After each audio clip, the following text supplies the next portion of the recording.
नमस्कार, मैं हूं अमित ओझा और आप देख रहे हैं इंडियन टीवी न्यूज। सबसे पहले आपको बता दें, अभी हम मौजूद हैं गोरखपुर के बाबा राघव दास मेडिकल कॉलेज के सामने, जहां पिछले महीने यानी कि फरवरी माह में ईसू अस्पताल में यहां से मरीजों को ले जाने का मामला सामने आया था, जिसके बाद उस अस्पताल को सील किया गया था। जिसके बाद सीएमओ की त्वरित कार्यवाही के बाद बहुत से ऐसे अस्पताल पाए गए जो कि अवैध रूप से संचालित थे और जो है चलाए जा रहे थे।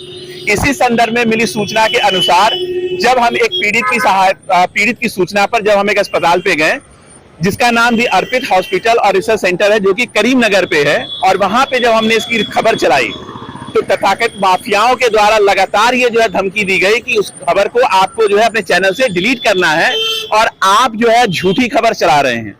इसके बाद हमने जो है जो सीएमओ साहब से जो जानकारी ली और जो अभी सीएमओ ऑफिस से जो लिस्ट मिली है वो लिस्ट हमारे पास है। इससे पहले सीएमओ ने टोटल 800 से ऊपर की लिस्ट जारी की थी, जिसमें आपके अस्पताल, nursing home, pathology, ultrasound centre की थी।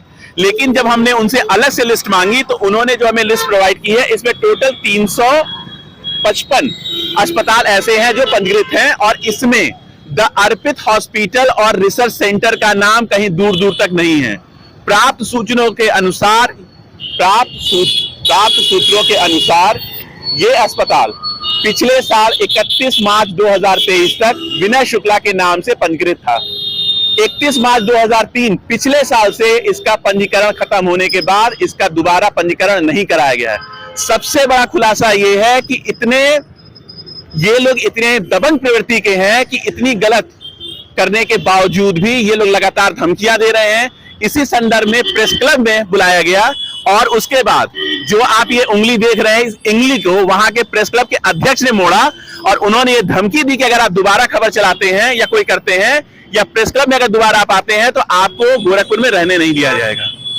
आप लोगों से ये विनती है कि आप अस्पताल जाएं, लेकिन अस्पताल जाने से पहले ये जरूर जानकारी ले लें कि वो अस्पताल पंजीकृत है या नहीं है। जब बेसिकली सबसे बड़ा मामला ये था कि एक डॉक्टर का नाम जो कि सरकारी पे है, उनका हम नाम अभी नहीं लेना चाहते हैं, उनका नाम गोरखपुर के 6 से 7 हॉस्पिटलों में चल रहा था और उनके नाम पे वहां पे इलाज भी किया जा रहा था। सबसे बड़ी बात यह है कि अगर कोई डॉक्टर ये कह रहा है कि हम अस्पताल में नहीं जा रहे हैं, उसका नाम वहां पे चल रहा है, तो उसके नाम से अगर इलाज किया जा रहा है तो क्या हो रहा है। और सबसे बड़ी बात आप ये सोचिए कि अगर आपके परिवार का कोई सदस्य अगर गलती से ऐसे अस्पतालों में चला गया तो आप अपने परिवार वालों को बचा नहीं पाएंगे। आप वहां पे अपने घर की संपत्ति भी बेचेंगे, अपने जीवन भर की पूरी संपत्ति भी बेच देंगे तो भी आप बता नहीं पाएंगे, क्योंकि उनके पास किसी भी तरीके का इलाज करने की कोई भी डिग्री नहीं है। ये सबसे बड़ा खुलासा है और सीएमओ ऑफिस ने ये बोला है कि हम सख्त से सख्त कार्रवाई करेंगे, लेकिन सबसे बड़ा सवाल ये है कि ये कार्रवाई कब होगी। जबकि इस खबर को चलाने के लिए मुझे लगातार धमकियां मिल रही हैं कि अगर आप इस खबर को चलाते हैं तो आपकी हत्या तक हो सकती है। मेडिकल माफिया के हौसले किस कदर बुलंद हैं, आप इसका अंदाजा इस बात से लगाइए कि जिस अस्पताल का पंजीकरण नहीं है वो 11 महीने से चल रहा है और सीएमओ ऑफिस कार्रवाई की बात कर रहा है। करीम नगर में यह अस्पताल स्थित है। करीम नगर जो कि मेन शहर गोरखपुर शहर में स्थित है, वो अस्पताल अभी तक कैसे संचालित हो रहा है, इसका सीएमओ कब और कैसे जवाब देंगे। और उस अस्पताल के ऊपर और उनके संचालकों के प्रति जो खुद को कथित डॉक्टर बताते हैं, डॉक्टर प्रवीण सिंह बताते हैं, उनके पास कोई भी डॉक्टर की डिग्री नहीं है। उसके बावजूद वो लोगों का इलाज कर रहे हैं, तरह तरह के लोगों से धमकियां दिला रहे हैं कि अगर आप करते हैं तो आपको किसी भी झूठे मुकदमे में हम फंसाएंगे। अगर मेरे साथ कोई भी घटना होती है तो इसकी जिम्मेदारी the Arpit hospital and research centre के मालिक की होगी। गोरखपुर से इंडियन टीवी न्यूज के लिए अमित ओझा। जी सर, मेरा नाम अमित ओझा है और मैं इंडियन टीवी न्यूज में मंडल ब्यूरो के रूप में काम करता हूं। जैसा कि अभी 17 फरवरी 2024 को ईशू अस्पताल की घटना हुई थी, जिसके बाद आप लोगों ने लगातार छापेमारी की थी।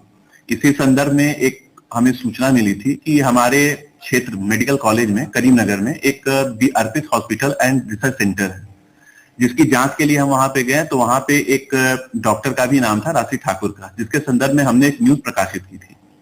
और अभी जो लिस्ट हमें आपके कार्यालय से मिली है, इसमें कहीं पे भी दी अर्पित हॉस्पिटल एंड रिसर्च सेंटर का पंजीकरण जो है शो नहीं कर रहा है, लेकिन उनके जो मालिक हैं प्रवीण सिंह, और जब हमने ये न्यूज चलाई तो उनके कुछ लोगों ने उस पर कमेंट भी किया, और उसमें एक महिला ने भी कमेंट किया कि प्रवीण सिंह बहुत अच्छे डॉक्टर हैं और उनके इलाज द्वारा उसको लाभ हुआ और वो जो है स्वस्थ हो गई। हमने उनके रिप्लाई में ये भी कहा कि भाई अगर आप स्वस्थ हो गई हैं तो आप सामने आके कम से कम ये बताइए कि आखिर अगर वो डॉक्टर प्रवीण सिंह हैं, उन्होंने आपका इलाज किया तो आपको क्या बीमारी थी, क्या डायग्नोसिस हुआ। जब हमने इस संदर्भ में जब न्यूज चलाई तो हमें तथाकथित माफियाओं के द्वारा लगातार फोन करके जान माल की धमकी दी जा रही है, और कल इन लोगों ने जो है एसपी और आपके कार्यालय सीएमओ कार्यालयों में भी बोला कि वो हमारे खिलाफ विधिक कार्यवाही करेंगे, जबकि उनका नाम कहीं इस लिस्ट में नहीं है। तो मैं सर आपसे चाहूंगा कि आप गोरखपुर के मुख्य चिकित्सा अधिकारी हैं, तो इस संदर्भ में सर आप क्या कहना चाहेंगे? देखिए, हमारे पास जो भी अप्रैल के महीने से हमारा पंजीकरण शुरू होता है और उनका रिन्यूअल होता है। अगर उनका अस्पताल हमारे यहाँ पंजीकृत नहीं है तो निश्चित रूप से वो अवैध अस्पताल है। आप हमारे संज्ञान में लाए हैं, मैं निश्चित रूप से उनके पर विधिक कार्रवाई करूंगा। सर हमारी मेरी जानकारी के अनुसार उनका अस्पताल 31 मार्च 2023 तक डॉक्टर शुक्ला के नाम पे रजिस्टर्ड था। आपने जो सूचना दी है उसको मैं अपने यहाँ लिखवा दूंगा, और अगर नहीं है तो निश्चित रूप से उनके खिलाफ जो विधिक कार्यवाहियां होती है नियम सम्मत जो है कानून के दायरे में सभी की जाएगी। धन्यवाद सर।